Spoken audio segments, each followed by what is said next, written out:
Excuse me, এটা আমার seat. Asif, তুমি ফোন ধরো না কেন? কতবার ফোন দিচ্ছি। খেয়াল করি না, কিসে বলো না। আমি বাসা থেকে বের হয়ে গেছি। তুমি এখন কোথায়? চিটাগাং আসতেছি। তুমি তোমার বাসার ঠিকানা বলো। তোমার কি মাথা খারাপ হয়ে গেছে? আমি তোমাকে বাসায় নিয়ে যাবো। বাসা থেকে পালিয়েছেন? সবই তো শুনলেন। আপনার মেয়েরা এমন কেন? মানে কখনো কি ভেবেছেন যে এই ছেলের সাথে আপনার বিয়ে ঠিক হয়েছে, সেই ছেলেকে মাঝ রাস্তায় ফেলে বিয়ের আগের দিন আপনার বয়ফ্রেন্ডের সাথে পালিয়ে যাওয়াটা কতটা বড় অন্যায় হয়েছে সেই ছেলের সাথে? যদি বিয়েই না করেন তাহলে বিয়ের আগে কেন বলেন না? বিয়ের আগেই না করে দেন। আমার কারোর কথা তো ভাবার দরকার নেই, কারণ আমার কারোর সাথে বিয়ে ঠিক হয়। বাসা থেকে পালিয়েছেন কেন? আসিফের কথা বাসায় জানাজানি হওয়ার পর বাবার সাথে আমার রাগারাগি হয়, তাই মার সাথে রাগারাগি করে বের হয়ে গিয়েছি। আপনি কি ওই মেয়েটাকে এখনো ভালোবাসেন? আমাকে দিয়ে আর এসব ভালোবাসা হবে না। হ্যালো আসিফ, আমি চলে আসছি। তুমি সিআরবির সামনে দাঁড়াও। সিআরবি কিন্তু আমার বাসায় যেতেই পড়ে, আপনি চাইলে আমি আপনাকে নামিয়ে দিতে পারি। এইসব পাগলামি মানে কি? পাগলামি মানে? আমার পক্ষে এখন বিয়ে করা সম্ভব না। 3 বছর প্রেম করেছো, তখন এসব মনে ছিল না? যেই এখন বিয়ের কথা বললাম সিংহ থেকে হয়ে গেলাম বিরাট। তুমি জানো না আমার বাসায় কি অবস্থা? লজ্জা লাগে না সবকিছু জানার পর এটা বলতে? এই চলো, তুমি আমার সাথে চলো। কোথায়? তুমি ঢাকায় চলে যাবা। আমার পক্ষে এখন কিছু করা সম্ভব না। আমি একা আসছি, একাই যেতে পারবো। এখন প্ল্যান কি? জানি না। শীতের দিন গরম চা খান, মাথা ঠান্ডা হবে। চিটাগাংয়ের ছেলেগুলোই আসলে খারাপ। কি হবে? আপনি আমাকে গালি দিচ্ছেন কেন? মানে? আমিও তো চিটাগংয়ের ছেলে। আপনি চাইলে আমি আপনাকে একটা হেল্প করতে পারি। হচ্ছে আমার বোন ঐশী। আপনি একটা কাজ করেন না, আপনি আমাদের বাসায় চলেন, তারপরে চিন্তা ভাবনা করে আন্টিকে একটা কল দেন। আপনাদের বাসার সবাই কি ভাববে? আন্টি, আপনাকে আমার অনেক পছন্দ হয়েছে। মা, ও কাল ঢাকায় চলে যাচ্ছে। কার সাথে যাবা? ভাইয়া বাসে তুলে দিয়ে আসবে।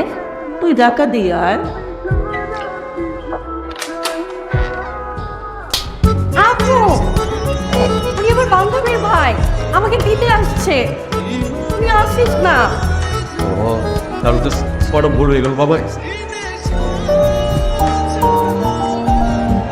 তুমি কিন্তু মাঝে মাঝে এসো বাবা। চর খেতে? না না, কি যে বলো। আমি হাত দিয়ে যাচ্ছি, তাই দুঃখ হয়ে যায়। হয়েছে, আর খুবই হওয়া লাগবে না।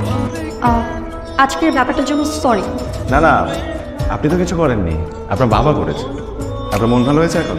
এই তো আছি আর কি। আচ্ছা, মন বেশি খারাপ থাকলে বলবেন, একদিন আড্ডা দেবো একসাথে। আমি এটাই বলতে চাচ্ছিলাম, একদিন দুইজন মিলে কফি খাবো। গ্রেট, ঠিক আছে তাহলে। আপনি ঢাকায় আসার পর অনেক চুপচাপ হয়ে গেছেন। ওকে যত ভোলার চেষ্টা করছি আরো বেশি মনে পড়ছে। আমাদের জীবনে যে মানুষগুলো আছে, আমাদের উচিত তাদেরকে নিয়ে সুখে থাকা। আপনার ভাগ্যে যে আছে সে আপনার হবেই, আর আপনার ভাগ্যে যে নেই সে আপনার হয়েও চলে যাবে। আপনি ওই মেয়েটাকে বলতে পেরেছেন? মানুষ মৃত্যুর আগ পর্যন্ত কাউকে ভুলতে পারে না। সময়ের সাথে সাথে স্মৃতির উপর ধুলো পড়ে যায়, কিন্তু মুছে যায় না। আপনি খুব সুন্দর করে কথা বলেন, আমরা কিন্তু ফ্রেন্ড হতে পারি। তো আমরা তো এখন বন্ধু হয়ে গেলাম, এখনো কি আপনি আপনি করে বলতে হবে? না, তুমি বলাই বেটার। বাবা সেদিন বললো তোমার যাকে পছন্দ তার সাথেই বিয়ে দিবে, কিন্তু এইসব উল্টাপাল্টা কাজ আর করা যাবে। আমার যাকে পছন্দ সে তোমাকে ভালোই বাসে না। রেস্টুরেন্টে এত সাউন্ড আমার ভালো লাগে। ঠিক আছে, প্রকৃতি আমার খুব পছন্দ। তাই তাহলে একদিন একটা খুব সুন্দর জায়গায় নিয়ে যাবো আপনাকে। আপনি না, তুমি। আচ্ছা, সরি। আজকে আমি অনেক হ্যাপি। থ্যাংক ইউ বন্ধু, এত সুন্দর একটা জায়গা আমাকে নিয়ে আসার জন্য। ও, আগামী মাসে আমি ফ্রেন্ডদেরকে নিয়ে একটা বেস ক্যাম্পে যাচ্ছি। কে কে যাচ্ছ? আমার ফ্রেন্ডরা সবাই সবার গার্লফ্রেন্ড নিয়ে যাচ্ছে, আমি একা। ওখানে আমরা দুইজন গেলে তো কাবাব মে হাড্ডি হবে। একটা গুড নিউজ দে। হ্যাঁ, বলো তাড়াতাড়ি বলো। বাসায় ট্যুরের জন্য ম্যানেজ করে ফেলেছি। কিভাবে করলে? বাবা তোমার কথা শুনেই রাজি হয়ে গেল।